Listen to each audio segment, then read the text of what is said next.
Saludos a todos y a todas, bienvenidos aquí a Cuentos Inmortales TV y a una nueva entrega, en este caso, de cuentos franceses del siglo XIX.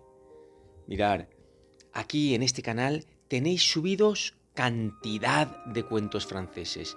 Os pongo las miniaturas para que lo veáis, para recordároslo, y así al que le gusten después puede acceder a escucharlos. Tenéis subidos 6 cuentos galantes de Guy de Maupassant. También están 6 cuentos franceses del mismo autor. Y otros 5 cuentos franceses del siglo XIX de diferentes escritores de aquella época. Y hoy os traigo hasta 5 nuevos cuentos franceses del siglo XIX escritos por Guy de Maupassant. Tenéis que escucharlos con la mente abierta. Recordar, siempre lo digo, que fueron escritos hace, 200 años, ¿no? Como aquel que dice. Y están muy vigentes. Los personajes son algo estrambóticos. Hay que entenderlos y, como siempre, sacar las enseñanzas, lo bueno, lo positivo que podemos encontrar en ellos. Recordaros que cuando acabe cada uno de los cuentos me tendréis un poquito con vosotros para comentar rápidamente cualquier cosita que nos haya parecido interesante y así compartirla con vosotros.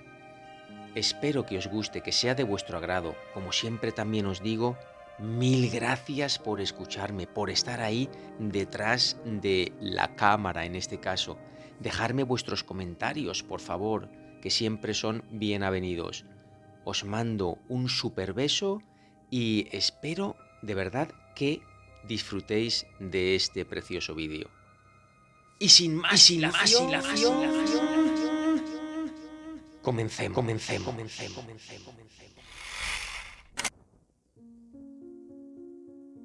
La muerta. Yo la había querido locamente. ¿Por qué se ama?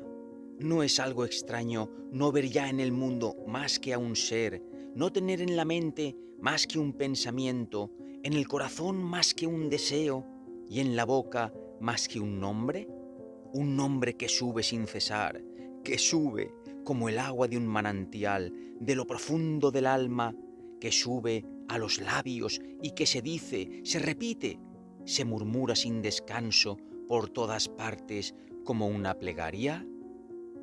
No contaré nuestra historia. El amor no tiene más que una, que es siempre la misma. La había conocido y querido, eso es todo.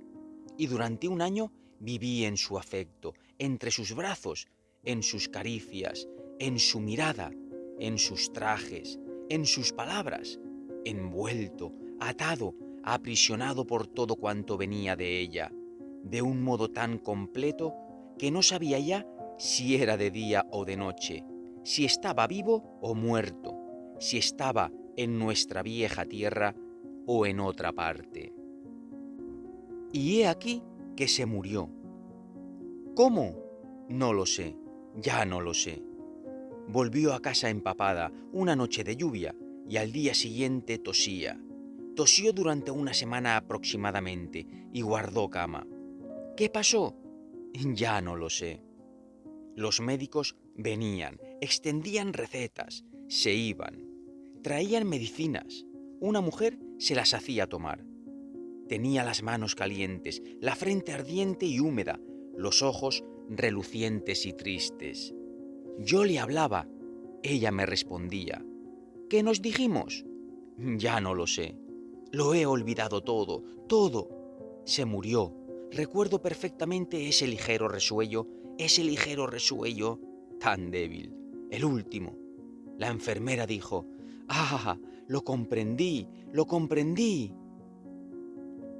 No supe nada más, nada más. Vi a un sacerdote que pronunció estas palabras. Su amante. Me pareció que la ofendía. Una vez muerta ella, nadie tenía derecho a enterarse de eso. Lo eché a cajas destempladas. Se presentó otro, que fue muy bueno y amable. Lloré cuando me habló de ella. Me consultaron mil cosas sobre el entierro. Ya no sé qué, pero sí recuerdo perfectamente el ataúd, el ruido del martillear cuando la clavaban dentro. ¡Ah, Dios mío! Fue enterrada, enterrada, ella, en aquel hoyo. Vinieron algunas personas, amigas. Yo me largué, me fui corriendo, anduve largo rato por las calles. Luego volví a mi casa. Al día siguiente emprendí un viaje. Ayer regresé a París. Cuando volví a ver mi habitación, nuestra cama, nuestros muebles, toda esa casa donde había quedado lo que queda de la vida de una persona después de su muerte, tuve una recaída en la tristeza tan fuerte que poco faltó para que abriera la ventana y me tirara a la calle. Al no poder ya permanecer entre aquellas cosas, aquellas paredes que la habían encerrado, resguardado y que debían guardar en sus imperceptibles grietas 1000 átomos de ella, de su carne y de su aliento, cogí mi sombrero para salir huyendo de allí. Pero de repente, cuando llegaba a la puerta, pasé por delante del gran espejo del vestíbulo que ella había hecho colocar allí para verse, de cuerpo entero, cada día, al salir, para ver si le sentaba bien su atavío, si era correcto y bonito, de los botines al peinado. Y me detuve en seco enfrente de aquel espejo que la había reflejado tan a menudo, tanto que debía de haber conservado también su imagen. Yo estaba allí de pie, temblando, con la mirada fija en el cristal plano, profundo, vacío, pero que la había contenido a ella por completo, la había poseído tanto como yo, tanto como mi mirada apasionada. Me pareció que quería a ese espejo. Lo toqué, estaba frío.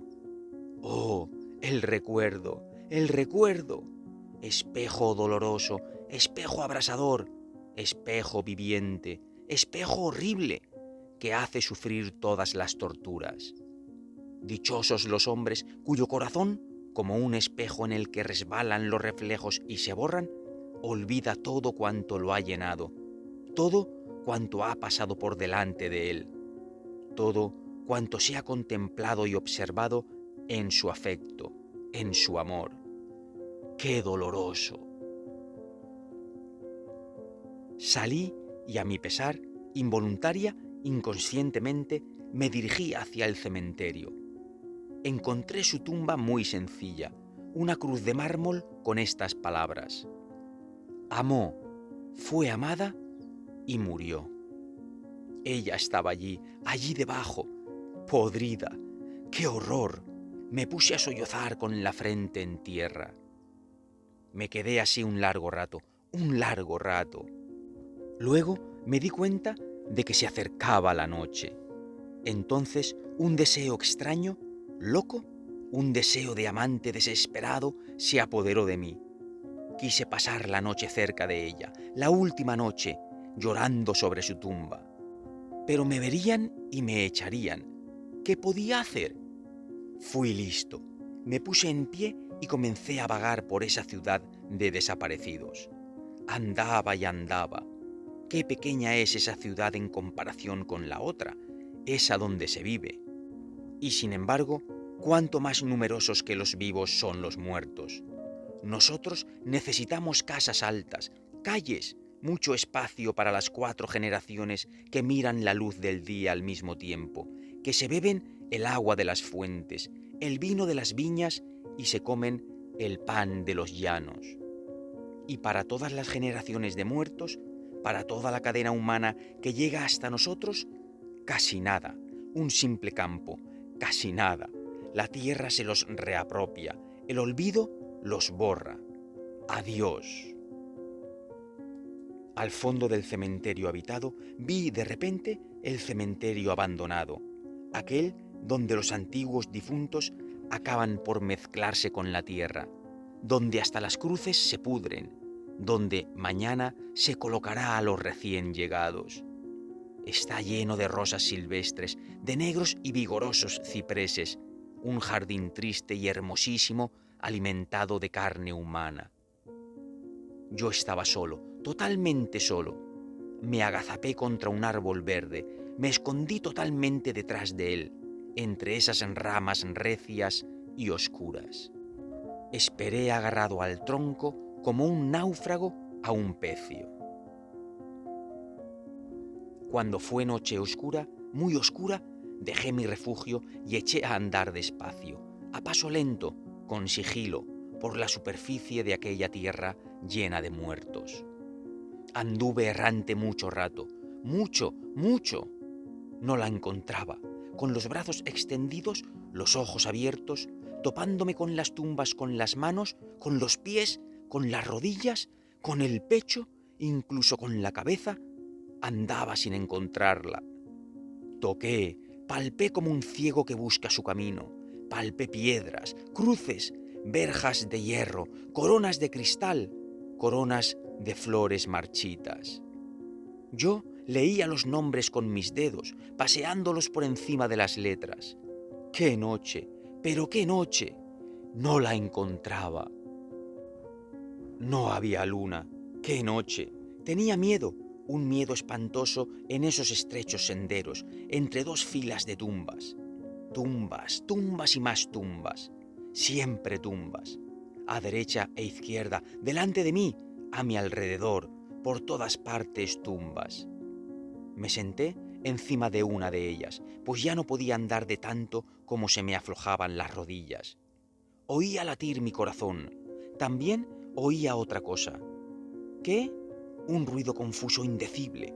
Estaba en mi cabeza enloquecida, en la noche impenetrable, o bajo la tierra misteriosa, bajo la tierra sembrada de cadáveres humanos. Ese ruido.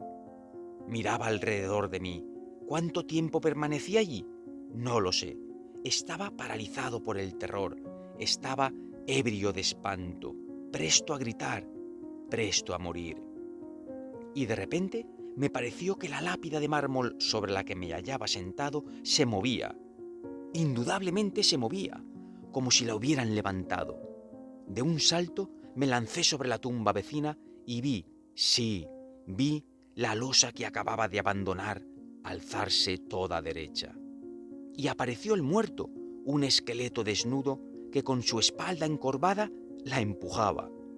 Veía perfectamente, aunque fuera noche cerrada. Pude leer en la cruz: aquí yace Jacques Olivan, muerto a la edad de 51 años.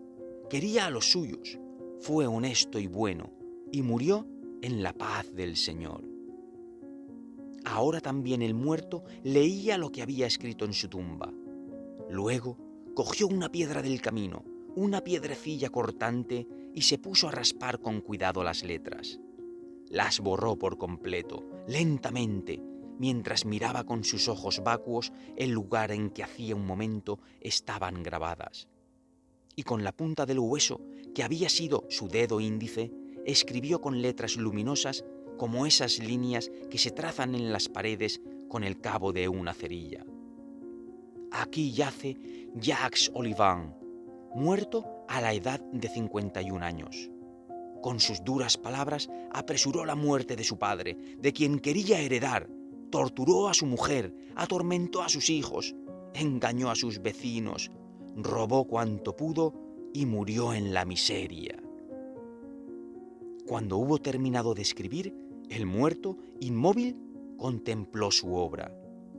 Y dándome la vuelta, me di cuenta de que todas las tumbas estaban abiertas, que todos los cadáveres habían salido de ellas, que todos habían borrado, para restablecer la verdad, las mentiras inscritas por los parientes en la lápida sepulcral. Y veía que todos habían sido los verdugos de sus allegados, odiosos, deshonestos, hipócritas, embusteros, pérfidos, maldicientes, envidiosos, que habían robado, engañado, llevado a cabo todo tipo de actos vergonzosos, todo tipo de actos abominables. Esos buenos padres, esas esposas fieles, esos hijos abnegados, esas muchachas castas, esos comerciantes probos, esos hombres y esas mujeres irreprochables.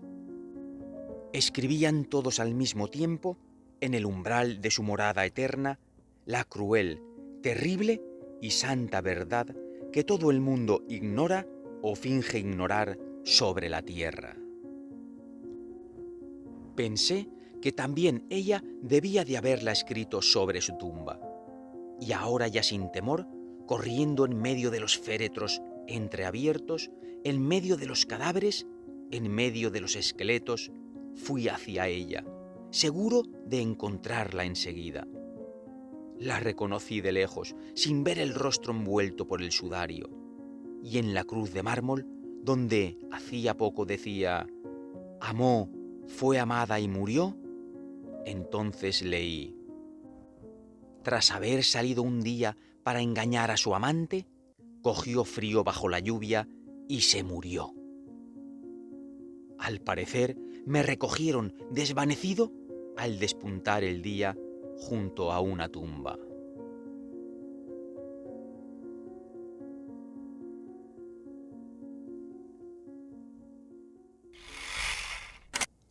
Ahí queda el primer cuentecito, La Muerta, que nos deja grandes y potentes reflexiones. ¿En verdad somos lo que aparentamos? ¿Somos aquellas buenas personas que los demás, que el resto de la gente piensan que somos? ¿O tenemos 1000 caretas puestas en nuestra cara? ¿Vosotros sois tal como aparentáis o sois diferentes? ¿Qué secretos guardamos? Todo el mundo tiene secretos. ¿Qué secretos guardáis? Ya sé que es una tontería preguntarle a la gente los secretos que guarda. Pero bueno, si alguien me quiere decir que realmente guarda algún secreto, aunque no me cuente cuál es, puede dejarlo aquí en los comentarios, porque para mí es súper interesante, de verdad. Es lo que pasó en este cuento, que al final todo el mundo tiene algo que esconder. No era tal como pensaban que era, ¿no? Me parece algo totalmente plausible el tema de los secretos personales y de que actuamos de la misma manera si estamos solos que frente a los demás, o cuando estamos en un determinado grupo de gente que con otros. Bueno, pueden variar, por ejemplo, pues la forma de hablar, de estar con un amigo muy personal, pues a estar delante de un montón de gente, ¿no? Así algo más formal. Pero me refiero a la personalidad interior. ¿Sois la misma persona? Bueno, el que quiera puede comentar. Y ahora vamos con el segundo cuento, La cama 29, que es un poquito más largo, pero vais a quedaros... es duro, ¿eh? El cuento es duro, os lo advierto. Os lo advierto para aquellas pieles sensibles, para aquellas pieles muy finas, estar así, estar atentos, arropaditos en la cama si es que estáis en la cama, porque os va a dejar un poquito pasmados. Bueno, espero que os guste. Seguimos. La cama 29. Cuando el capitán Epivent pasaba por la calle, todas las mujeres volvían la cabeza. Tenía verdaderamente la estampa del apuesto oficial de húsares. Se daba siempre postín y se pavoneaba sin cesar, orgulloso y preocupado por sus muslos, su talle y su bigote. Magníficos eran en efecto su bigote, su talle y sus muslos. El primero era rubio, muy recio, y le caía marcialmente sobre el labio, formando un bonito abultamiento color trigueño, pero fino, cuidadosamente enrollado y que descendía a continuación por los lados de la boca en dos grandes chorros de pelos chulescos. Su talle era delgado como si llevara un corsé y se ensanchaba en un vigoroso pecho viril, salido y modelado. Sus muslos eran admirables, unos muslos de gimnasta, de bailarín, cuya carne musculada dibujaba todos los movimientos bajo el ceñido paño del pantalón rojo. Caminaba tensando las corvas y separando pies y brazos, con ese paso ligeramente balanceado de los jinetes, adecuado para dar resalte a piernas y torso, de tanto efecto para quien va de uniforme como insignificante para quien va de paisano. Como muchos oficiales, el capitán Epivent no sabía llevar el traje de paisano. Con un traje de tela negra o gris parecía el dependiente de una tienda, pero en uniforme triunfaba. Tenía, por otra parte, una hermosa cabeza, la nariz delgada y aquilina, los ojos azules, la frente estrecha. Por desgracia era calvo, sin que nunca hubiera podido comprender por qué se le había caído el cabello. Pero se consolaba al comprobar que con unos grandes bigotes, un cráneo un poco pelón, no estaba nada mal. Menospreciaba a todo el mundo en general, pero en su desprecio había muchos grados. En primer lugar, los burgueses no existían para él. Les miraba tal como se mira a los animales, sin concederles más atención de la que se concede a los jilgueros o a las gallinas. Solo los oficiales contaban en el mundo, pero no tenía en la misma estima a todos ellos. En suma, no respetaba más que a los hombres de buena planta, pues la única cualidad del militar debía ser la prestancia. Un soldado era un buen mozo. ¿Qué diablos? Un buen mozo de verdad, nacido para hacer la guerra y el amor. Un hombre de voluntad férrea, de pelo en pecho y nada más. Clasificaba a los generales del ejército francés en razón de su estatura, de su uniforme y del aspecto poco atractivo de su rostro. Bourbaki le parecía el más grande hombre de guerra de todos los tiempos modernos. Se reía mucho de los oficiales de infantería que son retacos y resoplan al andar, pero tenía sobre todo una invencible falta de estima rayana en la repugnancia por los pobres alfeñiques salidos de la academia militar. Esos hombrecillos enjutos con gafas, torpes y desmañados, que parecen tan hechos para el uniforme como un conejo para decir misa, afirmaba. Se indignaba cuando se toleraba en el ejército a esos abortos de piernas enclenques que andan como cangrejos, que no beben, que comen poco y que parecen preferir las ecuaciones a las buenas mozas. El capitán Epivent tenía éxitos constantes, triunfos con el bello sexo. Cuantas veces cenaba en compañía de una mujer, daba por descontado que acabarían la noche en la intimidad, sobre el mismo colchón, y si unos obstáculos insuperables impedían su victoria la misma noche, estaba seguro al menos de la siguiente. Sus camaradas no gustaban de presentarle a sus amantes, y los comerciantes, que tenían guapas mujeres en el mostrador de sus tiendas, le conocían, le temían y le odiaban de todo corazón. Cuando pasaba, la mujer del tendero intercambiaba con él, a pesar suyo, una mirada a través de los cristales del escaparate, una de esas miradas que valen más que las palabras tiernas, que llevan en sí una llamada y una respuesta, un deseo y una confesión. Y el marido, advertido por una especie de instinto, se daba la vuelta de golpe, echaba una mirada furiosa hacia la figura orgullosa y modelada del oficial. Y una vez que había pasado el capitán, sonriendo y contento de su efecto, el comerciante, desplazando con mano nerviosa los objetos expuestos delante de él, manifestaba: «Ahí tenéis a un gran pavo real. ¿Cuándo dejarán de alimentar a todos estos inútiles que no hacen sino arrastrar su chatarrería por las calles? Yo prefiero 1000 veces un carnicero a un soldado. Si tiene sangre en su mandil, al menos es sangre de animal y sirve para algo. Y el cuchillo que lleva no está destinado a matar a ningún hombre. No entiendo cómo se tolera que estos asesinos públicos exhiban sus instrumentos de muerte por los paseos. Ya sé que son necesarios, pero podían al menos esconderlos, y que no los vistieran como para una mascarada con esos pantalones rojos y esas casacas azules. No hay que vestir a un verdugo de general, ¿o no?» La mujer, sin responder, se encogía imperceptiblemente de hombros, mientras el marido, adivinando el gesto sin verlo, exclamaba: «Hay que ser necio para ir a ver pavonearse a semejantes presuntuosos». La reputación de conquistador del capitán Epivent estaba, por otra parte, establecida en todo el ejército francés. Ahora bien, en 1868, su regimiento, el 102 de húsares, fue de guarnición a Rouen. Pronto fue conocido en la ciudad.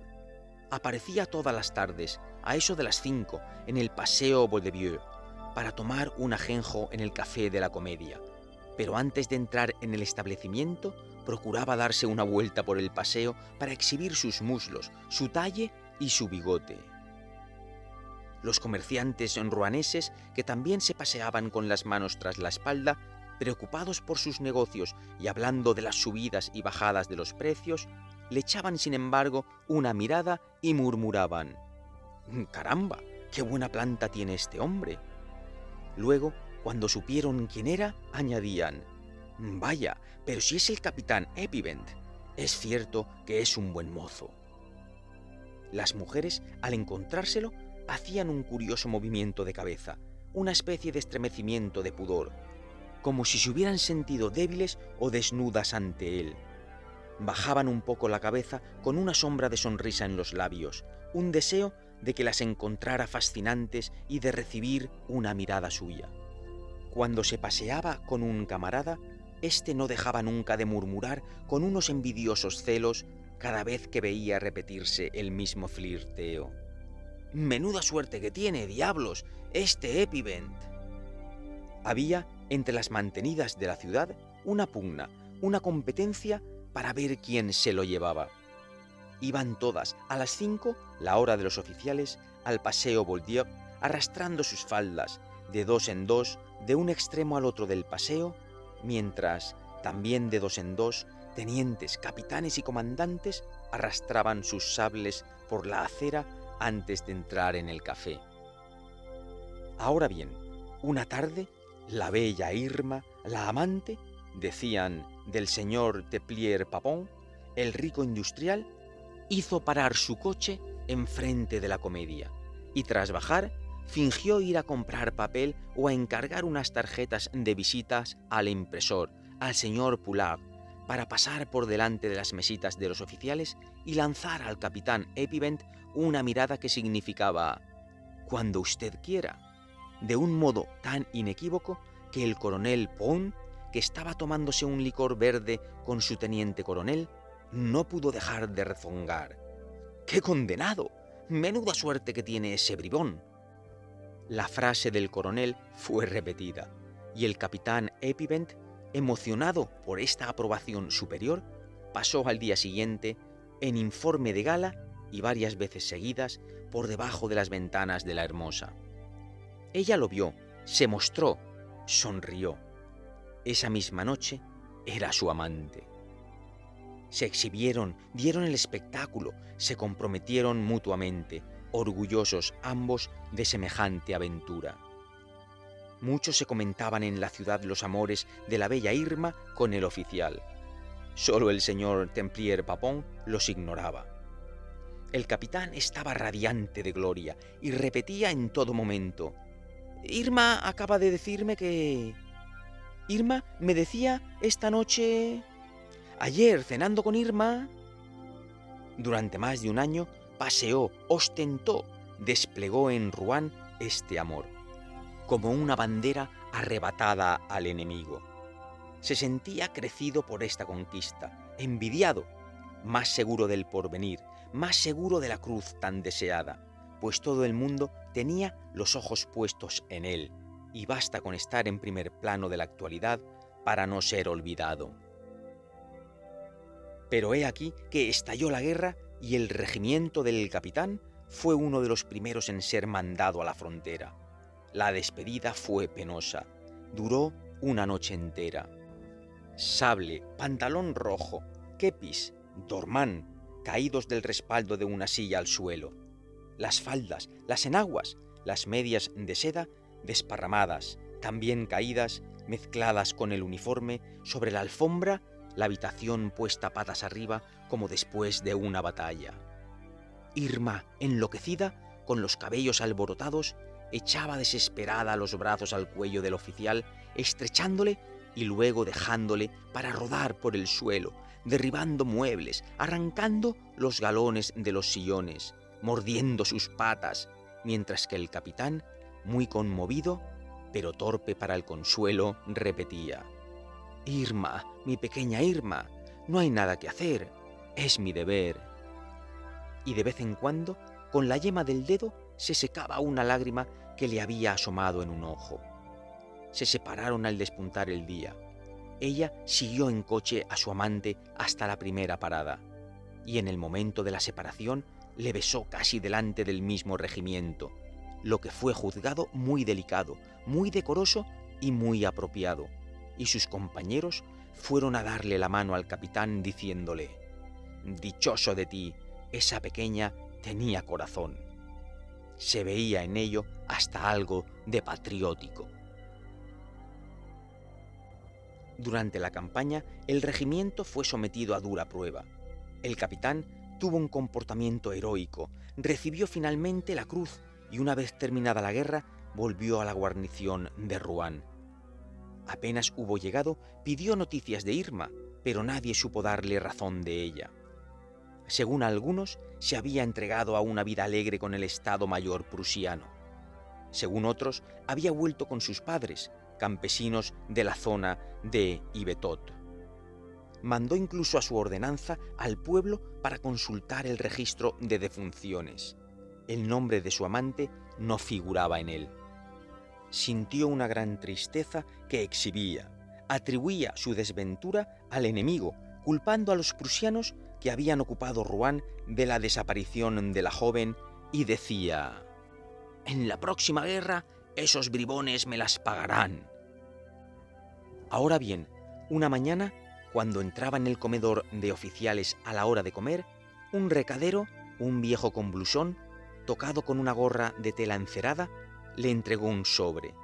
Él lo abrió y leyó: «Querido mío, estoy en el hospital, muy enferma, pero que muy enferma. ¿No vendrías a verme? Me gustaría tanto. Irma». El capitán se puso pálido y declaró apiadado: «Dios mío, la pobre, voy a ir a verla inmediatamente después de comer». Y durante todo el rato contó en la mesa de oficiales que Irma estaba en el hospital, pero que él la sacaría de allí. Como que ¡ay Dios! Todo era culpa de esos malditos prusianos. Debía de encontrarse sola, sin un centavo, hundida en la miseria, porque sin duda debían de haber saqueado su casa.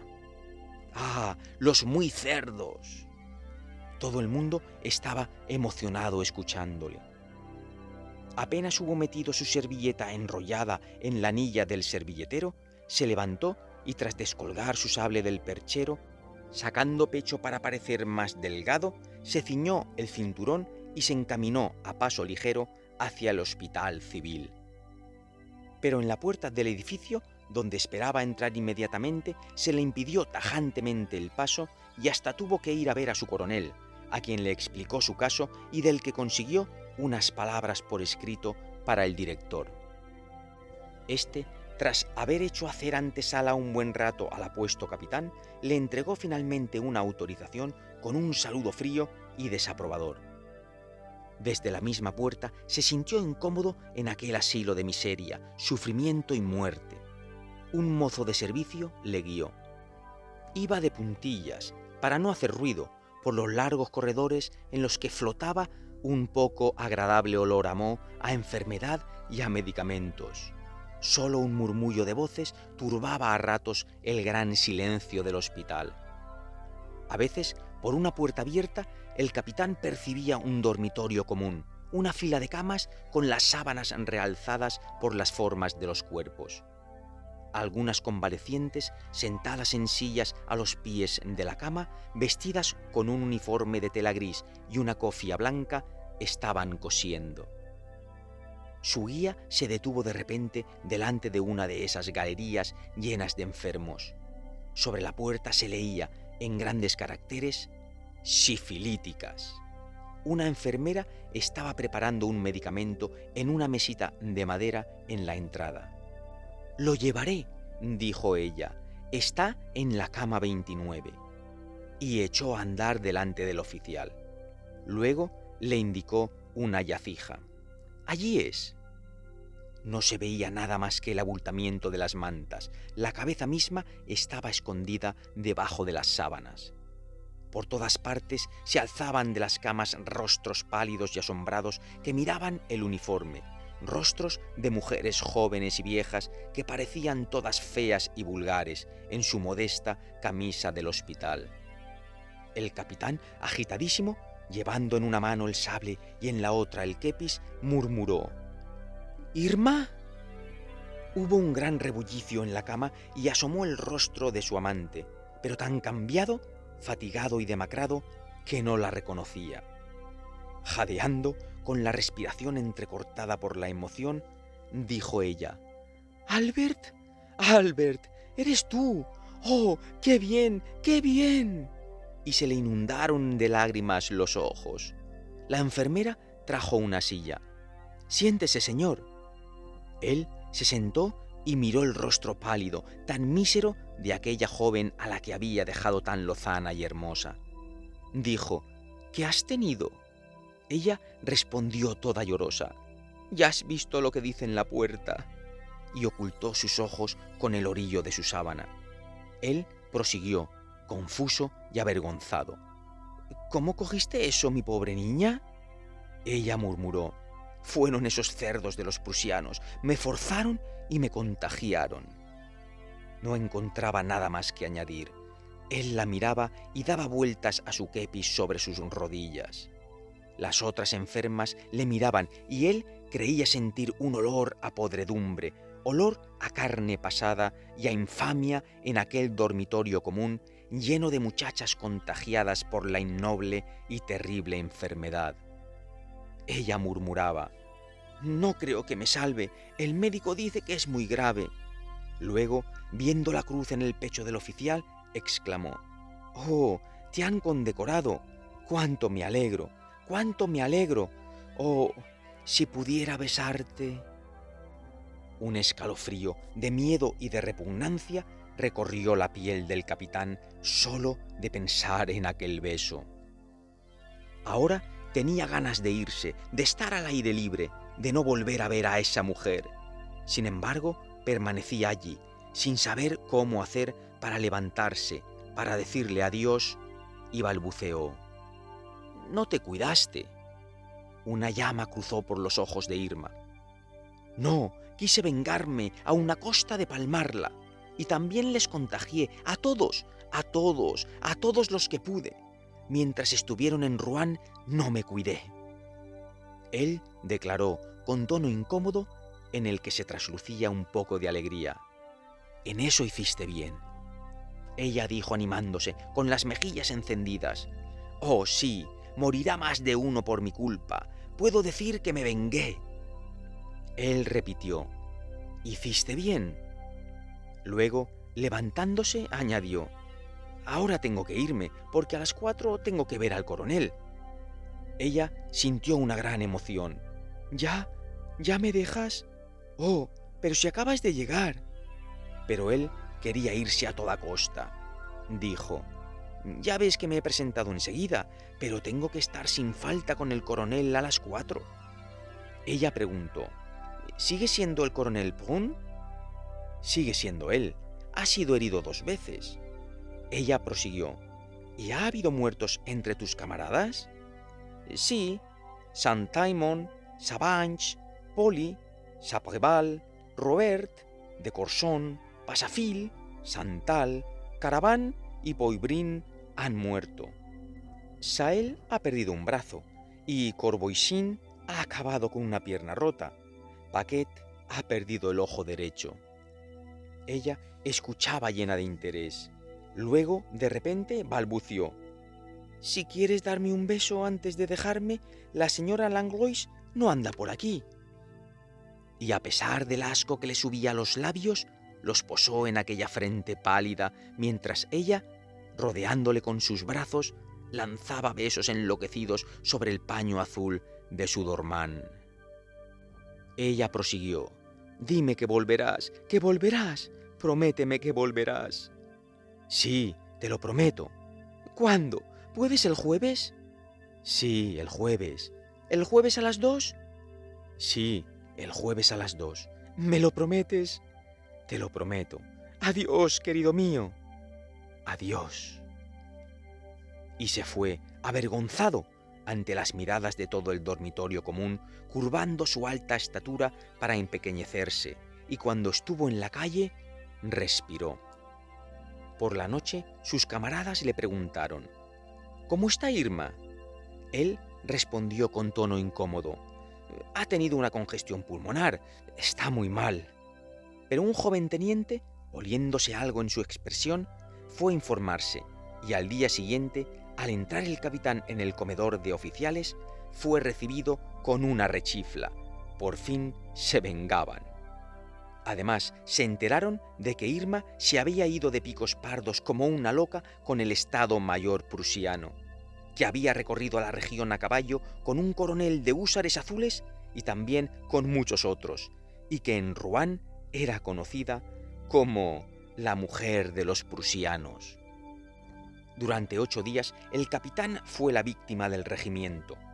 Recibía por la posta notas reveladoras, prescripciones facultativas, indicaciones de médicos especialistas, incluso medicamentos cuya naturaleza venía escrita en el paquete.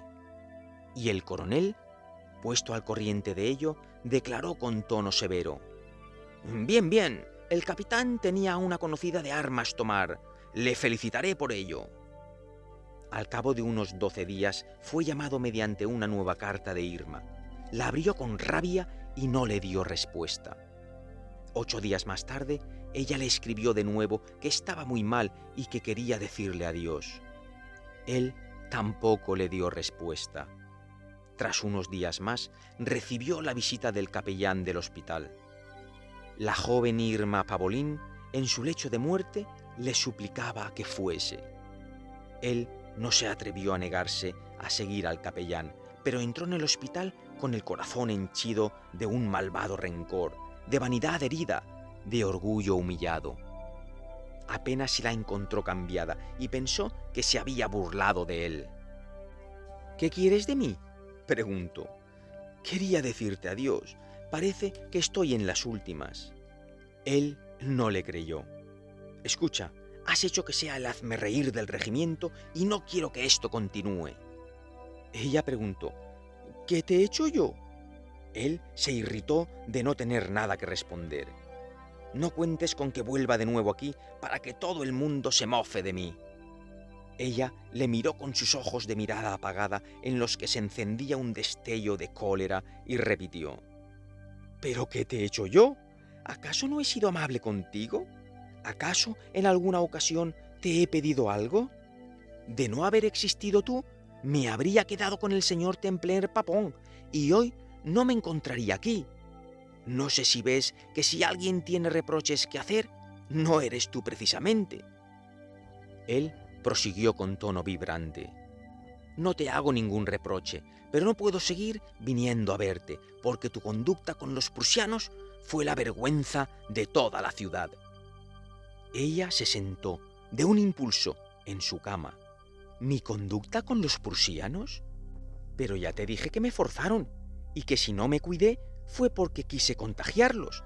De haber querido curarme, no habría sido difícil. Pues claro, pero quería matarlos, y he matado a muchos». Él permanecía de pie. «De todos modos, es algo vergonzoso», dijo. Ella tuvo una especie de ahogo. Luego prosiguió: «¿Qué es vergonzoso? ¿El dejarme morir para exterminarlos? Di, ¿no hablabas así cuando venías a mi casa, a la Rue Jeanne d'Arc? Ah, es algo vergonzoso. No habrías hecho tú tanto con la Cruz de Honor. Más mérito tengo yo, pues, que tú, y he matado a más prusianos que tú». Él permanecía estupefacto delante de ella, temblando de indignación. «¡Ah, calla la boca! ¿Sabes? ¡Calla la boca! porque esas cosas no permito que se toquen. Pero ella no le escuchaba. Y además, ¿qué daño les habéis hecho vosotros a los prusianos? No habría ocurrido nada de todo esto si vosotros no les hubierais dejado entrar en Rouen. Era vuestro deber pararles los pies, el vuestro. Y he hecho más yo contra ellos que tú. Sí, he hecho más yo porque ahora estoy a punto de morir, mientras que tú te paseas luciendo tipo para engatusar a las mujeres.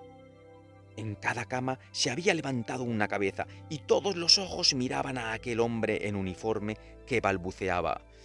«¡Calla la boca! ¿Sabes? ¡Calla la boca!». Pero ella no se callaba, gritaba. «¡Ah, sí! Eres un picaflor. Te conozco bien, te conozco.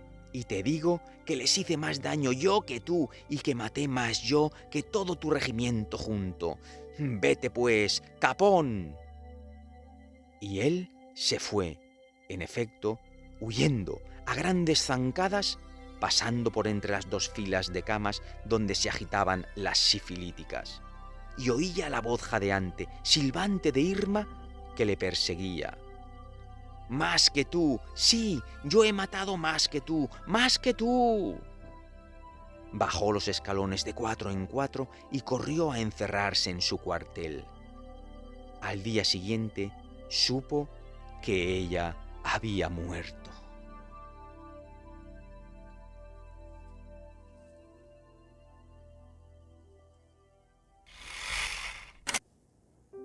¡Guau! ¡Guau! Menudo cuento. ¿Qué os ha parecido? De verdad, si está siendo de vuestro agrado, dejadme el like, porque es fundamental, ya lo sabéis. Pero, ¿qué os ha parecido el cuento? ¿Qué os parece la personalidad de este personaje, el capitán Epivent?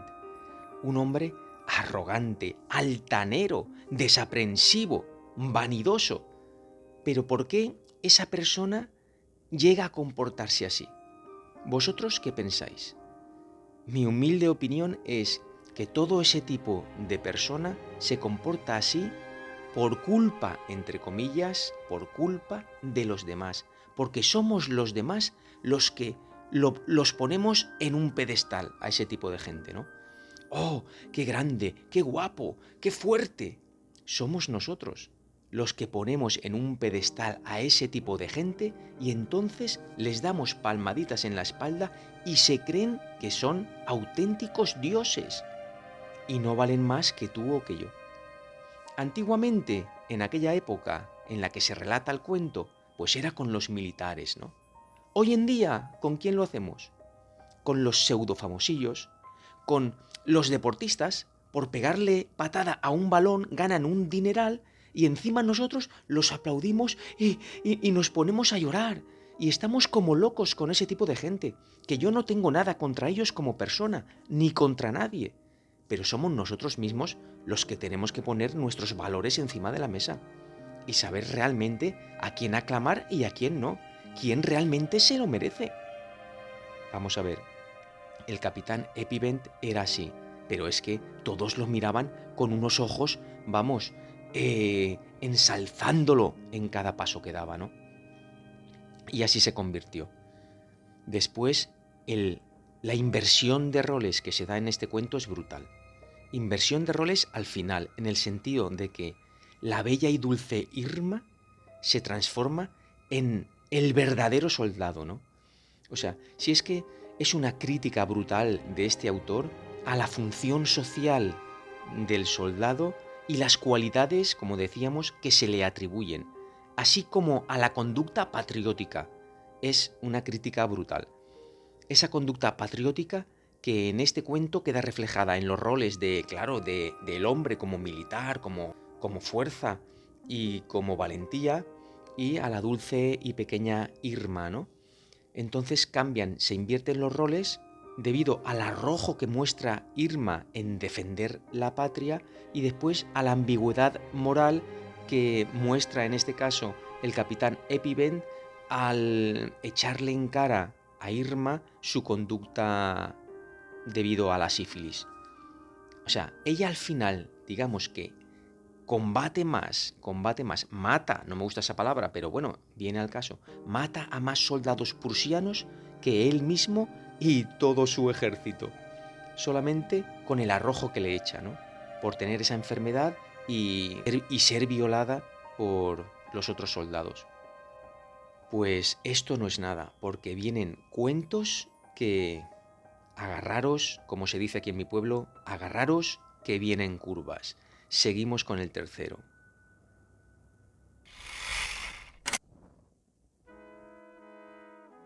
La confesión de Théodule Sabot. Bastaba con que Sabot entrase en la taberna de Martinville para que la gente se echara a reír. Aquel tunante de Sabot era realmente divertido. Uno a quien, por ejemplo, no le hacían ni pizca de gracia los curas. Ah, no, no, era un verdadero comecuras. Sabot, Teodul, maestro carpintero, representaba en Martinville al Partido Progresista. Era alto y delgado, con unos ojos grises de mirada burlona, el pelo pegado a las sienes, la boca fina. Cuando decía, de un cierto modo, «Nuestro Santísimo Padre, el kurda», todos se desternillaban de risa. Siempre se las ingeniaba para trabajar los domingos durante la hora de misa. Y todos los años mataba el cerdo el lunes santo para tener morcillas hasta Pascua. Y cuando pasaba el párroco, siempre, en son de broma, decía: «Ahí tenéis a uno que acaba de tragarse a su Dios en el mostrador». El cura, un hombre gordo y también muy alto, le temía debido a su lengua, que le hacía ganar adeptos. El padre Maritim era diplomático, amigo de tener mano izquierda. La lucha entre ellos duraba desde hacía 10 años, una lucha secreta, encarnizada, incesante. Sabot era concejal, se creía que llegaría a alcalde, cosa que constituiría, sin duda, la derrota definitiva de la Iglesia. Iban a celebrarse elecciones. El bando religioso temblaba en Martinville. Ahora bien, una mañana el cura partió para Rouen anunciándole a su ama que se iba al arzobispado. Regresó 2 días más tarde. Tenía un aire alegre, triunfante, y todo el mundo supo al día siguiente que el coro de la iglesia iba a ser rehecho por completo. Monseñor había donado de su propio bolsillo una suma de 600 francos. La antigua sillería de abeto debía ser destruida y reemplazada por una sillería nueva de roble macizo. Era un trabajo de carpintería de envergadura, del que se hablaba esa misma noche en todas las casas. Théodule Sabot no se reía.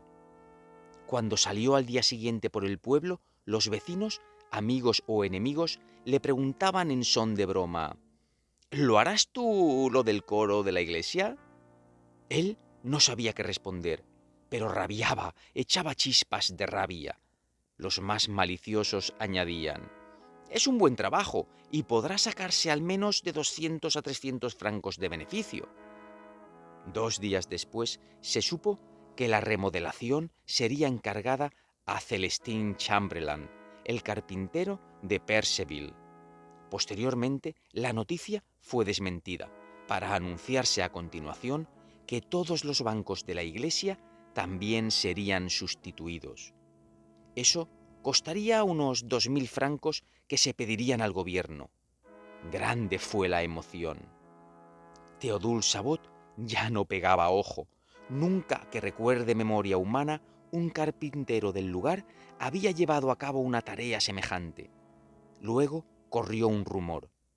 Se decía en voz baja que el cura estaba apenado por tener que dar dicho trabajo a un artesano de fuera del pueblo, pero que, sin embargo, las opiniones de Sabot impedían que le fuera confiado a él. Sabot se enteró. Se dirigió a la rectoría al caer la noche.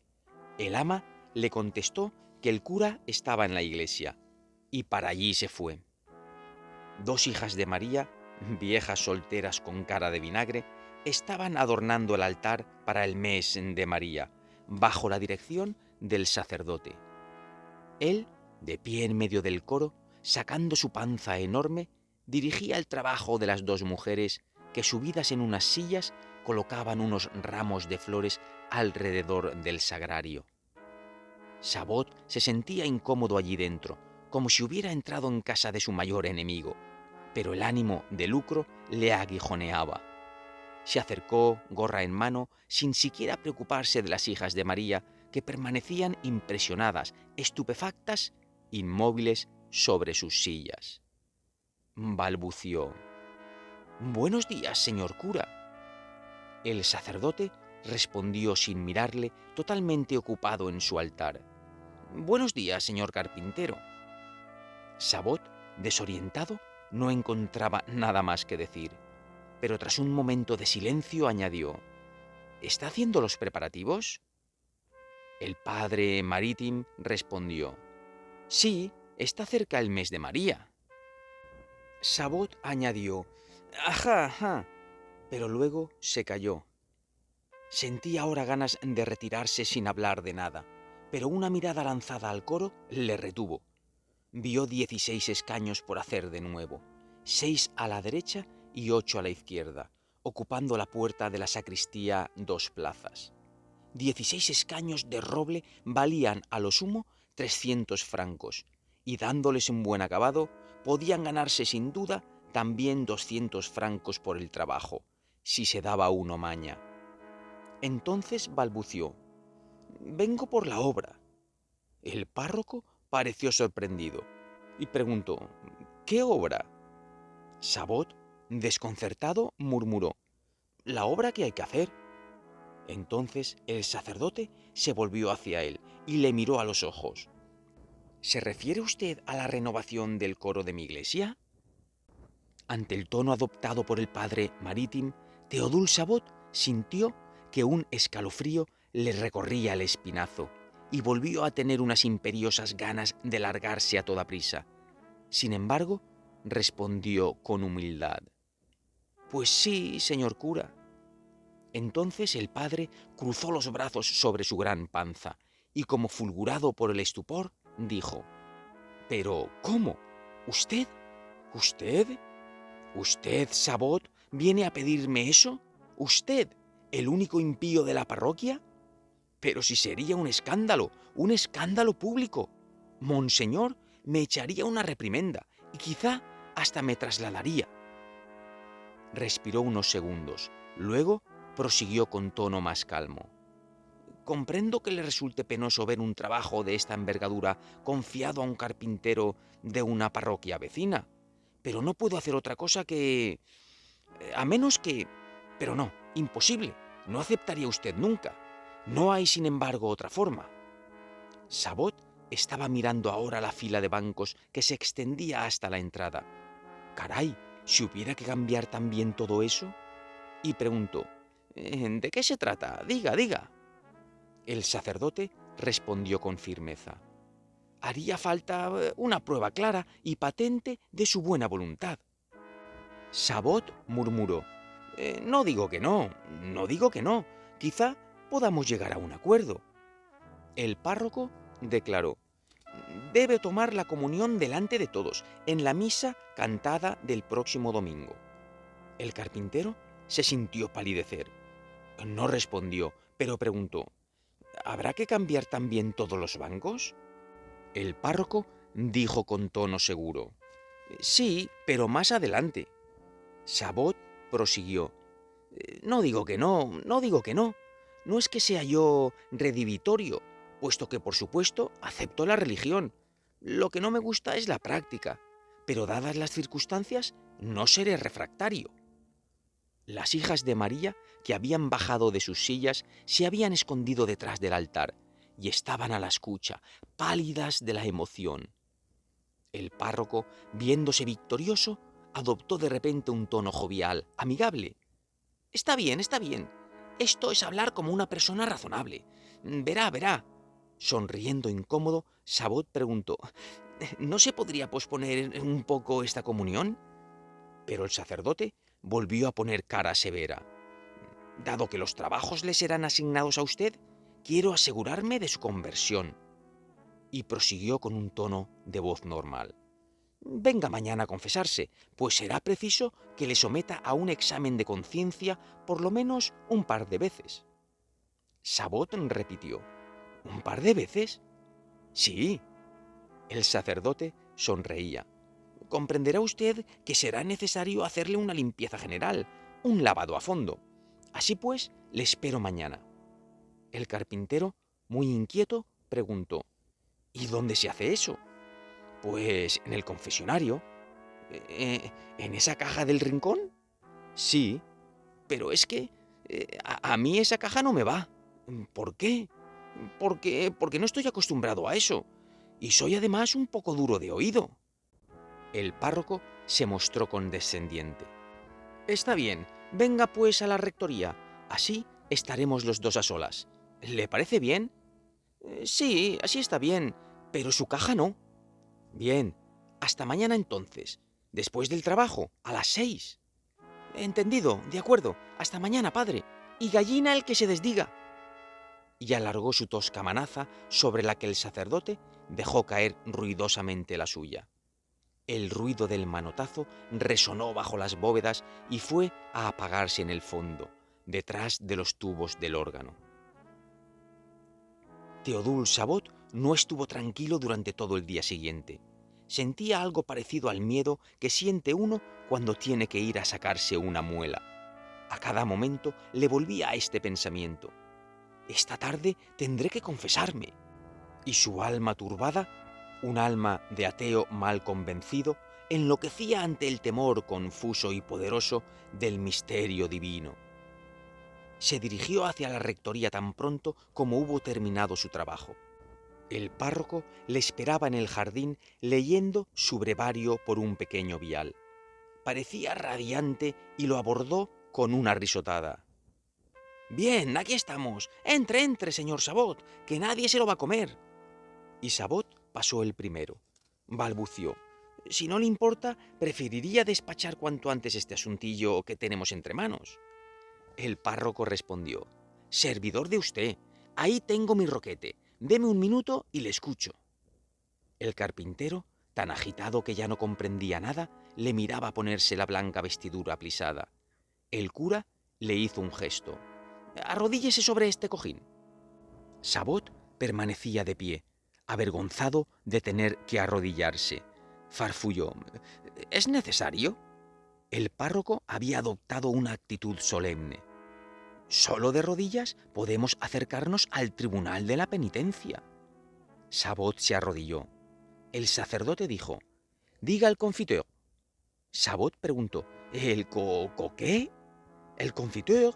Si ya no se acuerda, repita palabra por palabra lo que yo vaya diciendo».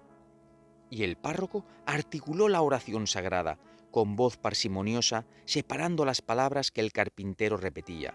Luego dijo: «Ahora confiésese». Pero Sabot no decía ya nada, pues no sabía por dónde empezar.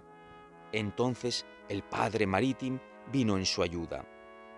«Hijo mío, le interrogaré yo, puesto que no parece estar usted muy al corriente. Tomaremos uno por uno los mandamientos de Dios. Escúcheme y no se inquiete.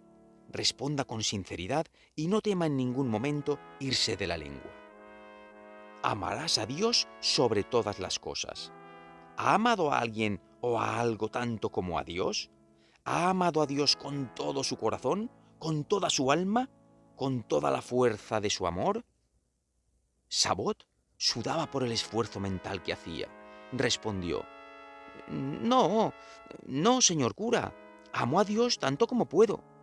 «Ah, sí, le amo, pero no puedo decir que no ame a mis hijos. Decir que si tuviera que elegir entre ellos y Dios, esto no lo aseguro. Decir que si tuviera que perder 100 francos por amor a Dios, esto no lo aseguro. Pero amarle le amo. Ah, sí, sí, le amo a pesar de todo». El sacerdote serio declaró: «Hay que amarle por encima de todas las cosas». Sabot, lleno de buena voluntad, afirmó: «Haré todo lo posible para amarlo, señor cura». El padre Maritim prosiguió: «No tomarás el nombre de Dios en vano. ¿Ha blasfemado alguna vez? Oh, no, no, no. No, señor cura. No he blasfemado jamás, jamás. Algunas veces, en un momento de ira, he dicho por los clavos de Cristo. Pero blasfemias no digo. El sacerdote exclamó: «Eso son blasfemias». Y con seriedad agregó: «No lo haga más. Prosigo. Santificarás las fiestas. ¿Qué hace los domingos?». Esta vez, Sabot se rascó la oreja. «Pues santifico a Dios como puedo, padre. Lo santifico. En mi casa, los domingos yo trabajo». El párroco, magnánimo, le interrumpió: «Lo sé. Compórtese mejor en el futuro. Me salto los 3 mandamientos siguientes, seguro como estoy de que no ha pecado contra los 2 primeros. Y el sexto lo veremos junto con el noveno. Continúo. No robarás. ¿Has sustraído alguna vez, por cualquier medio, algún bien ajeno?». Teodul Sabot se ofendió. «Ah, no, esto sí que no. Yo soy una persona honrada, señor. Eso se lo juro, sin ninguna duda. No niego que alguna vez he contado alguna hora de más de trabajo a los clientes más pudientes. Eso no lo niego. Ni tampoco niego que añado algún céntimo en mis facturas. Algún céntimo nada más, no lo niego. Pero robar no. No, y 1000 veces no». El párroco dijo con firmeza: «Sustraer, aunque solo sea un céntimo, es ya un hurto. No lo haga más. No dirás falsos testimonios ni mentirás». ¿Ha dicho alguna vez mentiras? No, no, no, eso sí que no, no soy embustero, es mi virtud. Sí, alguna vez he contado alguna bola, pero de broma, no lo niego. Y quizá he hecho también creer algo que no era cierto si me convenía. Pero una mentira no, mentiroso no soy. El sacerdote se limitó a decir: «Vigílese más». Luego dijo: «No consentirás ni pensamientos ni deseos impuros». ¿Ha deseado alguna vez o poseído a otra mujer que no sea la suya? Sabot exclamó con sinceridad: «Ah, no, esto sí que no, señor cura. Engañar a mi pobre mujer, no, no, no, ni con la yema del dedo. No lo he hecho ni se me ha pasado por la cabeza. Palabra de honor». Se quedó un momento en silencio. Luego, en voz baja, como si le hubiera entrado una duda, dijo: «No le diré que, cuando voy a la ciudad, no vaya nunca a cierta casa. Y ya sabe a lo que me refiero, señor cura. Una casa de tolerancia, para reír y bromear un poco y cambiar de ambiente. No diré que no. Pero pago, señor cura, pago siempre. Y como pago, lo comido por lo servido». El párroco no insistió y le dio la absolución. Teodul Sabot fue encargado de ejecutar los trabajos del coro y comulga todos los meses.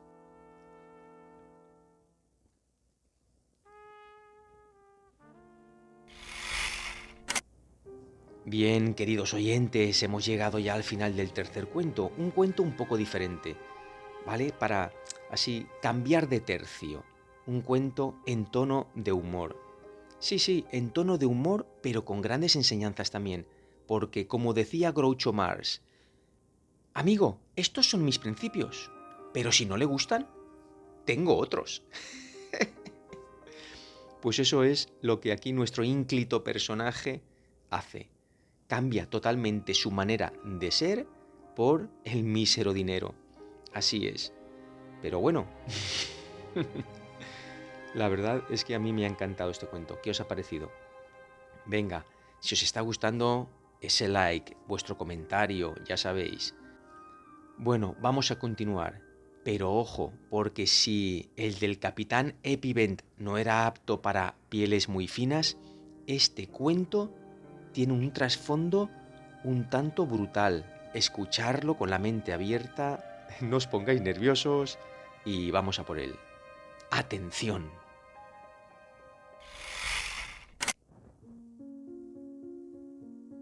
La enfermedad de André.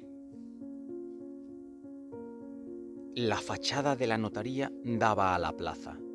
En la trasera se extendía un bonito jardín bien cultivado hasta el callejón de las Piques, siempre desierto, del que lo separaba un muro.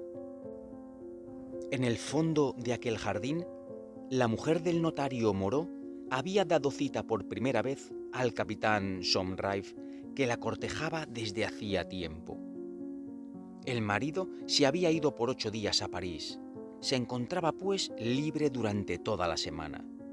El capitán se lo había rogado tanto, le había implorado con tan dulces palabras, y ella estaba convencida de que la quería con locura, y se sentía tan sola, incomprendida y desatendida, en medio de los contratos que constituían la única ocupación del notario, que se había dejado ganar su corazón sin siquiera preguntarse si un día le haría más concesiones. Luego, tras meses de amor platónico, de manos apretadas, de rápidos besos robados tras una puerta, el capitán había declarado que dejaría inmediatamente la ciudad pidiendo un cambio de destino si no conseguía una cita, una verdadera cita, a la sombra de los árboles, durante la ausencia del marido. Ella había cedido, se lo había prometido. Ahora le esperaba, acurrucada contra el muro, con el corazón palpitándole, estremeciéndose al menor ruido. De repente oyó que escalaban el muro y estuvo a punto de salir corriendo. ¿Y si no era él? ¿Y si era un ladrón? Pero no, una voz llamaba dulcemente. ¡Matilda! Ella respondió. ¡Etienne! Y un hombre se dejó caer en el caminito con un ruido de chatarra. Era él. ¡Qué beso! Permanecieron largo rato de pie, enlazados, con los labios unidos.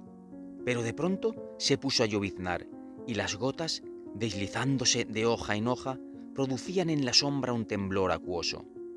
Ella se estremeció cuando recibió la primera gota en el cuello. Él le decía: «Matilda, querida mía, adorada mía, amiga mía, ángel mío, entremos en su casa. Es medianoche, no hay nada que temer. Vayamos a su casa, se lo suplico». Ella respondía: «No, querido, tengo miedo. ¿Quién sabe lo que puede ocurrirnos?». Pero él la tenía apretada en sus brazos y le murmuraba al oído: «Sus criados están en el tercer piso y sus aposentos dan a la plaza. Su habitación se halla en el primero y da al jardín. Nadie nos oirá. La amo, quiero amarte libremente, por entero, de pies a cabeza». Y la estrechaba con violencia, cubriéndola de besos. Ella se resistía aún, aterrada, incluso avergonzada. Pero él la cogió por la cintura, la levantó y se la llevó bajo la lluvia que empezaba a arreciar. La puerta había quedado abierta. Subieron a tientas la escalera. Luego, una vez dentro de la habitación, ella echó el cerrojo mientras él encendía un fósforo. Pero cayó desfallecida en un sillón. Él se había puesto de rodillas y lentamente la desvestía tras haber comenzado por los botines y las medias para besar sus pies. Ella decía, jadeando: «No, no, Etienne, se lo suplico, déjeme seguir siendo honesta, pues luego le guardaría rencor. Es una cosa tan fea, tan grosera. ¿Es que no se puede amar solo con las almas, Etienne?». Con una destreza digna de una camarera y una rapidez de hombre impaciente, él desabrochaba, desanudaba, desprendía los corchetes, desataba los lazos sin descanso. Y cuando ella quiso levantarse y huir para escapar a sus audacias, salió bruscamente de su vestido, de sus faldas y de su ropa interior, totalmente desnuda, como una mano sale de un manguito. Espantada, corrió hacia la cama para esconderse detrás de las cortinas. Era un refugio peligroso. Él la siguió, pero con las prisas para alcanzarla, su sable, desprendido demasiado deprisa, cayó sobre el parqué con resonante ruido. Inmediatamente un grito agudo, un lamento quejumbroso y continuo, un llanto de niño, llegó de la habitación contigua cuya puerta había quedado entreabierta. «Ha despertado a André», murmuró ella. «Ahora no voy a conseguir que se duerma de nuevo». Su hijo tenía 15 meses y dormía cerca de ella, a fin de poder vigilarle en todo momento. El capitán, enardecido, no hacía caso. «¿Qué importa? ¿Qué importa? Te amo, eres mía, Matilda». Pero ella se debatía, desolada, espantada. «No, no, escucha cómo grita. Va a despertar a la nodriza. Si ella viene, ¿qué haremos? Estaríamos perdidos. Etienne, escucha. Cuando hace eso, por la noche, su padre le trae a nuestra cama para calmarle. Se calla enseguida, enseguida. No hay otra manera. Deja que le coja, Etienne». El niño berreaba, lanzaba esos clamores agudos que atraviesan las paredes más espesas, que se oyen desde la calle al pasar cerca de las casas. El capitán, consternado, se enderezó y Matilda se fue presurosa a buscar al pequeño, al que trajo a su cama. Este se cayó. Etienne se sentó a horcajadas en una silla y se lió un pitillo. Al cabo de apenas 5 minutos, André dormía. La madre murmuró: «Ahora voy a dejarle de nuevo». Y fue a poner de nuevo al niño en su cuna con precauciones infinitas. Cuando volvió, el capitán la esperaba con los brazos abiertos. La abrazó loco de amor, y ella, vencida al fin, balbuceaba mientras la estrechaba: «Etienne, Etienne, amor mío. Oh, si tú supieras cómo». André se puso a berrear de nuevo. El capitán, furioso, juró: «¡Demonio de niño! ¿No va a callarse este mocoso?». No, no se callaba el mocoso, sino que bramaba. Matilda creyó oír que se movían arriba. Era la nodriza que venía, sin duda. Se apresuró, cogió a su hijo y se lo trajo a su cama de nuevo. Enmudeció al punto. 3 veces seguidas volvieron a acostarle en su cuna. 3 veces seguidas hubo que ir a cogerle de nuevo. El capitán Somrive partió 1 hora antes del alba, echando pestes. Pero para calmar su impaciencia, Matilda le había prometido recibirle de nuevo esa misma noche. Llegó como la víspera, pero más impaciente, más encendido, enfurecido por la espera. Tuvo buen cuidado de dejar su sable con suavidad sobre los 2 brazos de un sillón. Se quitó las botas como un ladrón y habló tan bajito que Matilda ni le oía. Finalmente iba a ser feliz, completamente feliz, cuando el parqué o algún mueble, o quizá la cama misma, crujió. Fue un ruido seco, como si algún soporte se hubiera roto. Y enseguida un grito, primero débil, pero luego sobreagudo, respondió. André se había despertado. Gañía como un zorro. De continuar así, ciertamente, todos en la casa se levantarían. La madre, enloquecida, se apresuró a ir a buscarle y lo trajo. El capitán no se levantó. Rabiaba. Entonces, muy suavemente, alargó la mano, cogió entre 2 dedos un poco de carne de la criatura, sin importar de dónde, del muslo o bien del trasero, y le dio un pellizco. El niño se debatió, aullando a voz en grito. Entonces el capitán, fuera de sí, pellizcó más fuerte, por todas partes, con furia. Cogía con fuerza la molleja y la retorcía apretándola violentamente. Luego la soltaba para coger otra en otra parte. Luego otra más lejos. Y luego otra más. El niño chillaba como una gallina a la que degüellan o un perro que es azotado. La madre, bañada en lágrimas, le besaba, le acariciaba, trataba de calmarle, de ahogar sus gritos con los besos. Pero André se ponía morado como si fuera a tener una convulsión y agitaba sus piececitos y manitas de manera espantosa y lastimosa.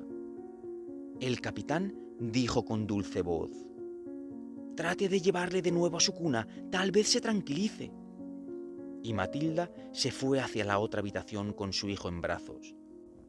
Apenas hubo salido de la cama de su madre, gritó menos fuerte, y tan pronto como ésta le metió en la suya, Se cayó con algunos sollozos ocasionales. El resto de la noche fue tranquila y el capitán fue feliz. A la noche siguiente volvió de nuevo. Como hablaba un poco fuerte, Andrés se volvió a despertar y se puso a chillar. Su madre fue enseguida a buscarle, pero el capitán le pellizcó tan bien, tan fuerte y prolongadamente, que el crío se sofocó, con los ojos revirados y echando espumarajos por la boca. Le pusieron en su cuna. Se calmó enseguida. Al cabo de 4 días ya no lloraba por ir al lecho materno. El notario regresó el sábado por la noche. Volvió a ocupar su sitio en el hogar y en el dormitorio conyugal. Se acostó temprano, pues estaba cansado del viaje. Luego, una vez que hubo reanudado sus costumbres y cumplido escrupulosamente con todos sus deberes de hombre honesto y metódico, se asombró.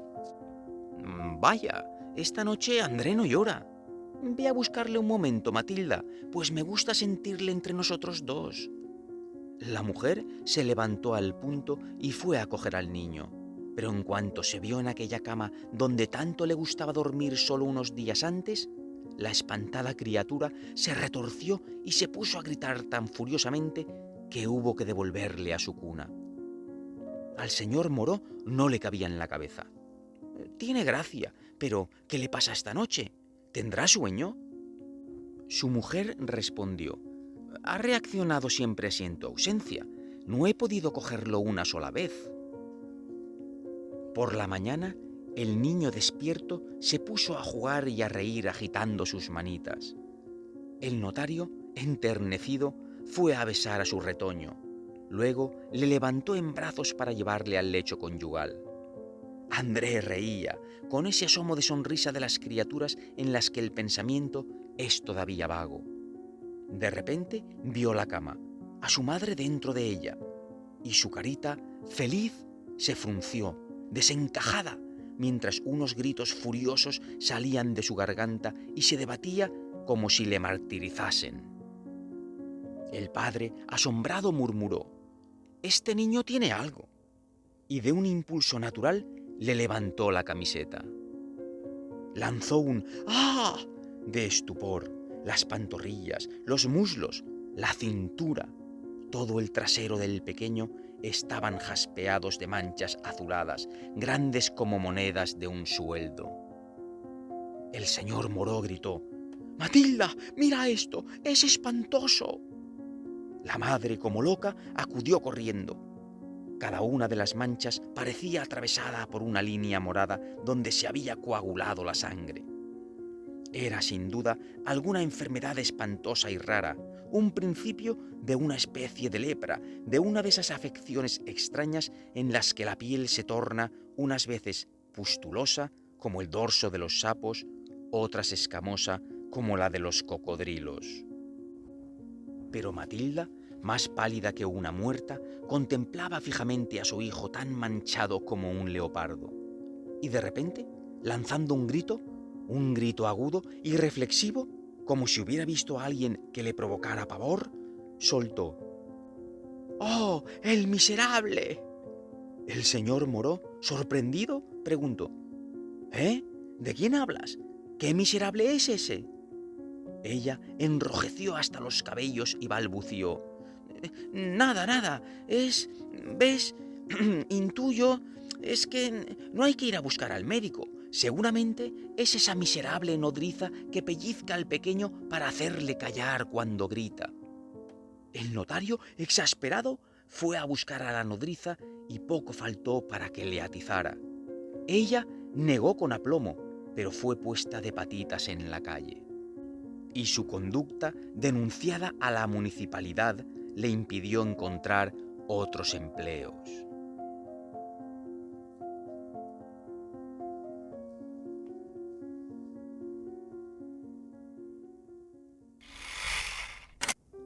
Telita de cuento, telita. Bueno, aquí hay dos grandes rasgos que de verdad que son antivalores totales, ¿no? Como el maltrato infantil, algo deleznable, y lo peor de todo, bueno, lo peor no, lo siguiente peor, que es que para uno no hacerse responsable de sus actos, entonces culpa a otra persona y destroza su vida. Eso ya también está al mismo nivel, pienso yo, ¿no? O sea, dos antivalores totales, totales, totales. Una crítica total y brutal a el maltrato infantil y a las personas que, por no ser responsables, entonces culpan a los demás. Bueno, yo creo que no hay mucho que comentar aquí, porque es muy duro este cuento, muy duro. La manera de comportarse del personaje principal, que al querer por todos los medios, como vulgarmente se dice, cepillarse a la señora, fijaros hasta dónde llega el buen hombre, ¿no? Hasta dónde llega, hasta maltratar al bebé, qué fuerte. Y después la señora, ¿no? Que evidentemente no va a reconocer delante de su marido, pues los cuernos que le está poniendo a este señor. Y entonces culpa a la nodriza y la pobre nodriza queda en la calle y ya pues, bueno, ¿qué se va a decir? Fatal. Pero bueno, bajo mi punto de vista hay que escuchar todo este tipo de cuentos para también tomar conciencia de que en el mundo pasan cosas similares, pasan cosas muy parecidas y tenemos que luchar mientras esté en nuestra mano contra todo eso, sobre todo el maltrato infantil. No, tolerancia cero. Bueno, vamos con el quinto cuento y último. Espero que os guste.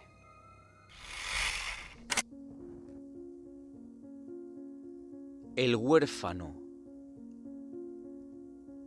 La señorita Sors había adoptado a aquel chico en otro tiempo en circunstancias muy tristes. Contaba por aquel entonces 36 años y su deformidad, de niña se había resbalado de las rodillas de su niñera cayendo en el fondo de la chimenea y su rostro, que había sufrido horribles quemaduras, era espantoso, la había hecho decidirse a no contraer matrimonio, porque no quería que se casasen con ella por su dinero. Una vecina que había enviudado durante el embarazo murió de parto, sin dejar un céntimo. La señorita Sors recogió al recién nacido, le puso una nodriza, le crió, le mandó interno y le recuperó a la edad de 14 años para tener en su casa vacía a alguien que la quisiera, se ocupara de ella y le hiciera agradable la vejez. Vivía en una pequeña finca campestre a 4 leguas de Rennes y ahora no tenía sirvienta. Al haber aumentado los gastos más del doble desde la llegada de aquel huérfano, sus 3.000 francos de renta no alcanzaban ya para alimentar a 3 bocas. Ella misma hacía las faenas domésticas y cocinaba y mandaba al pequeño a hacer los encargos, el cual se ocupaba también de cuidar el jardín.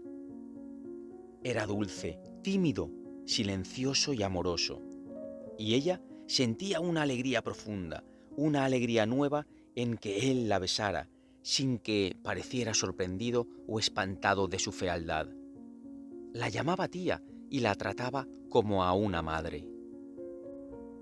Por la noche se sentaban los dos al amor del fuego y ella le preparaba alguna gollería.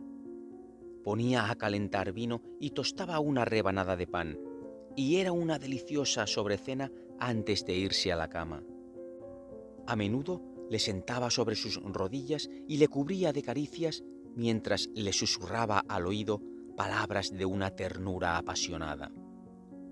Le llamaba mi florecilla, mi querubín, mi ángel adorado, mi divina joyita.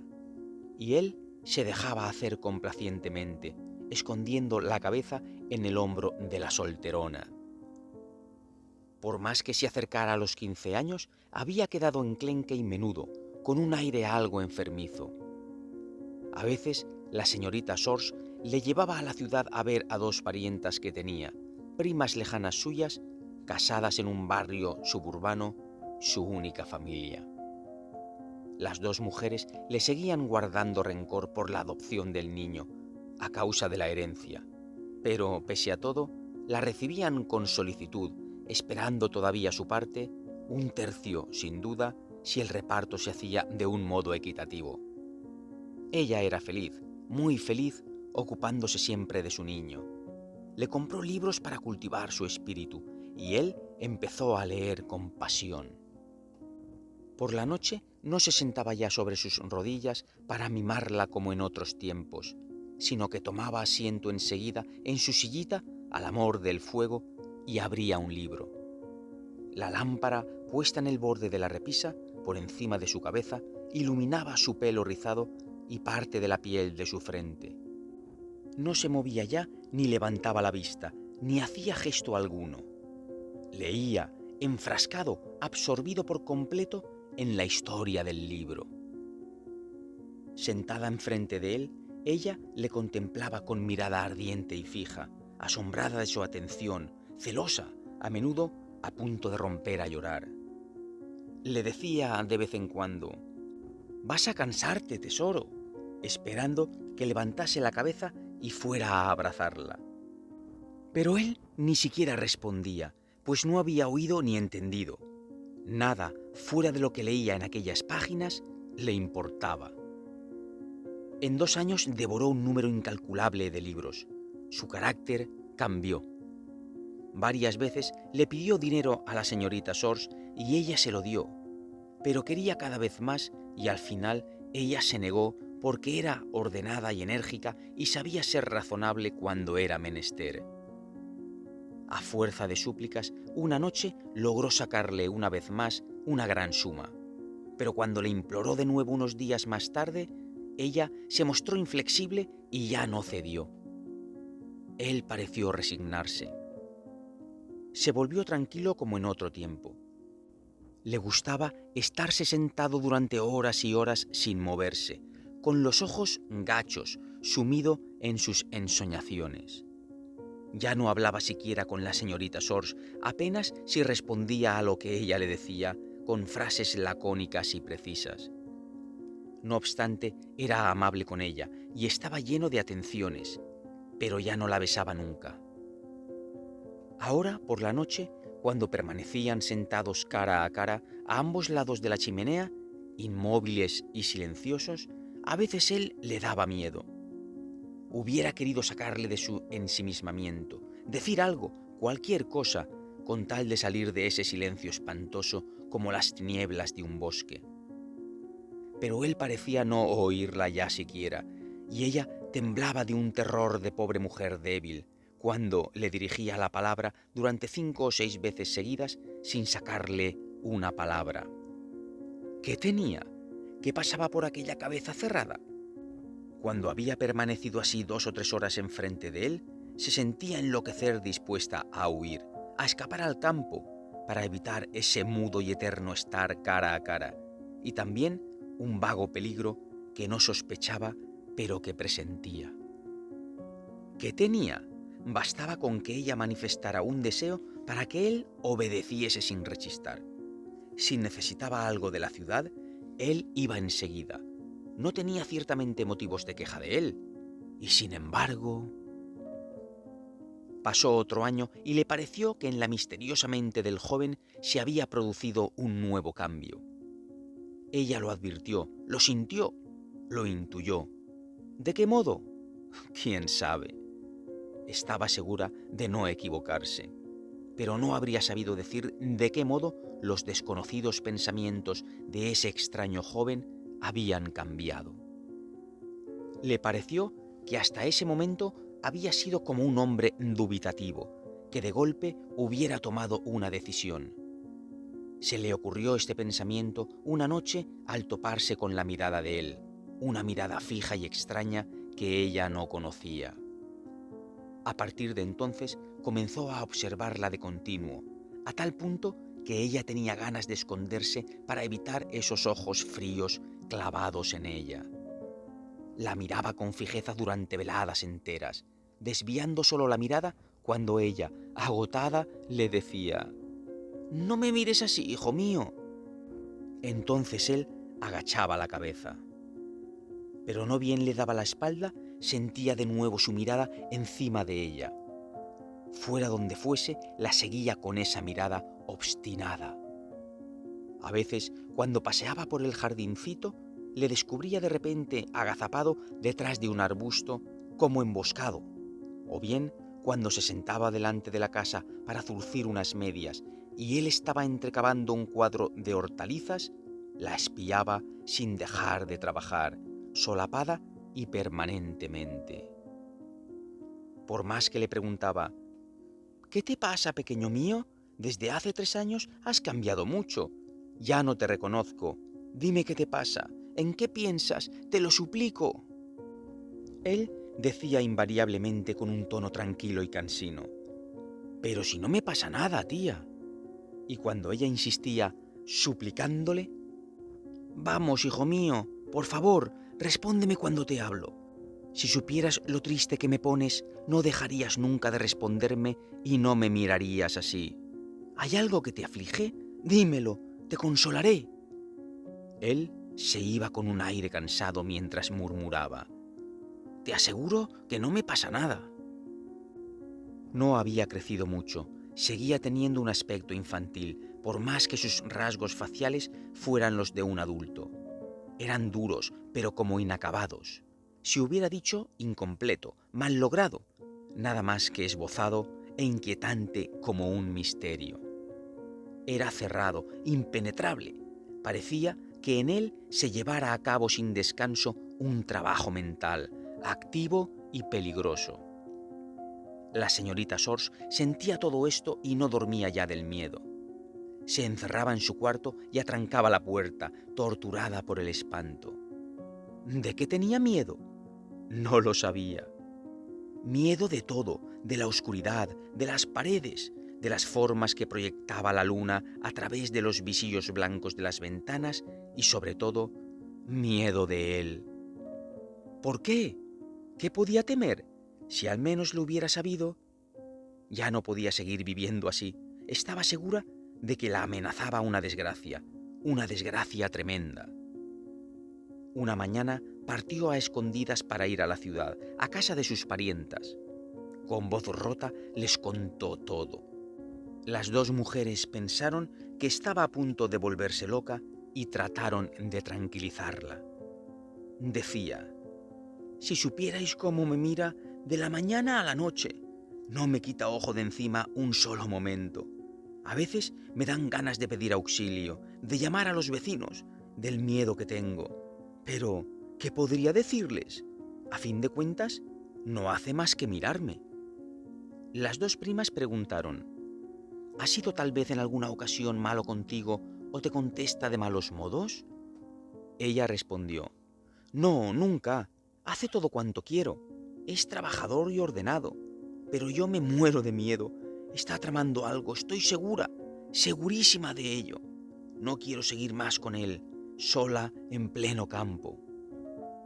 Las parientas, asustadas, trataron de hacerle entender que la gente se extrañaría, que no lo entendería, y le aconsejaron que no hablara de sus temores y de sus planes, pero no la disuadieron de la idea de trasladarse a la ciudad, esperando en compensación toda la herencia. Le prometieron ayudarla incluso a vender su casa y encontrarle otra cerca de la suya. La señorita Sors regresó a su casa, pero tenía tan trastornada la cabeza que se sobresaltaba al mínimo ruido y le temblaban las manos por cualquier nimiedad. Volvió otras 2 veces para ponerse de acuerdo con sus parientas, totalmente decidida a no seguir por más tiempo en aquella casa apartada. Por fin encontró en aquel barrio un chalecito que le interesó y lo compró a escondidas. El contrato se firmó un martes por la mañana y la señorita Sors pasó el resto del día preparando el traslado. A las 8 de la tarde, la diligencia la traía a 1 kilómetro de su casa y se detuvo en el lugar donde el conductor tenía costumbre de dejarla. El hombre le gritó al tiempo que fustigaba a sus caballos: «Buenas noches, señorita Sors, buenas noches». Ella respondió mientras se alejaba: «Buenas noches, tío Joseph». Al día siguiente, a las 7:30 de la mañana, el cartero que trae las cartas al pueblo observó en un cruce, no lejos del camino real, una gran mancha de sangre todavía fresca. se dijo entre sí: «Vaya, algún borracho que habrá echado sangre por la nariz». Pero 10 pasos más adelante vio un pañuelo de bolsillo también manchado de sangre. Lo recogió. Era de tela fina. Sorprendido, el cartero se acercó a la cuneta, donde le pareció descubrir una cosa extraña. La señorita Sors yacía en la hierba del fondo, degollada de una cuchillada. Al cabo de una hora, los gendarmes, el juez instructor y varias autoridades se hallaban en torno al cadáver haciendo conjeturas. Las 2 parientas, llamadas para testificar, contaron los miedos de la señorita y sus últimas intenciones. El huérfano fue arrestado. Tras la muerte de la que lo había adoptado, lloraba de la mañana a la noche, hundido, al menos en apariencia, en el mayor de los dolores. Demostró que había pasado la velada hasta las 11 en un café. 10 personas le habían visto, pues se habían quedado hasta que él se fue. El cochero de la diligencia declaró haber dejado en el camino a la muerta entre las 9:30 y las 10. El delito había sido cometido en el tramo del camino real hasta la casa, no más tarde de las 10. El acusado fue puesto en libertad. Un testamento ya de antigua fecha, depositado en una notaría de Rennes, le nombraba heredero universal, y heredó. Durante bastante tiempo, los vecinos del pueblo le tuvieron en cuarentena, pues seguían sospechando de él. Su casa, la de la difunta, era tenida por maldita. Por la calle le evitaban. Pero él se mostró tan afable, tan abierto, tan cordial, que poco a poco la terrible duda fue olvidada. Era generoso, atento, charlaba con los más humildes, de todo, tanto como quisieran. El notario, el señor Rameau, fue uno de los primeros en cambiar de opinión sobre él, seducido por su risueña locualidad. Una noche declaró en una cena en casa del recaudador: «Un hombre tan locuaz y siempre de buen humor no puede tener un delito semejante sobre su conciencia». Impresionados por este argumento, los presentes se pusieron a reflexionar y también ellos recordaron las largas conversaciones de ese hombre que les paraba en las esquinas, casi a la fuerza, para exponerles sus ideas, que les obligaba a entrar en su casa cuando pasaban por delante de su jardín, que era más ocurrente incluso que el teniente de la gendarmería, y de una alegría tan expansiva que, a pesar de la repugnancia que inspiraba, no podían evitar reír siempre en compañía suya. Todas las puertas se abrieron para él. Actualmente es el alcalde del municipio.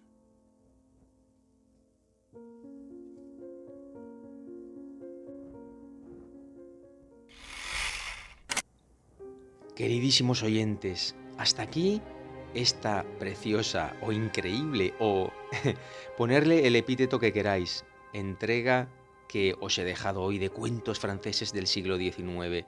Este último un poco terrorífico bajo mi punto de vista, ¿no? Bien, yo de verdad muy agradecido como siempre a esa gente que llega hasta el final, escuchando cuento tras cuento sin descanso. También a aquellos que lo dejáis y después volvéis a reconectaros para escuchar los siguientes cuentos. Y bueno, gracias a todos los que estáis viniendo, que como digo últimamente estáis viniendo en oleadas, masivamente. Estamos en una media de 100 suscriptores al día, algo increíble. Muchísimas gracias de verdad, de corazón, a todos y a todas. Os mando desde aquí un abrazo gigante, un super beso y cuidaros mucho. Hasta la siguiente entrega. Chao.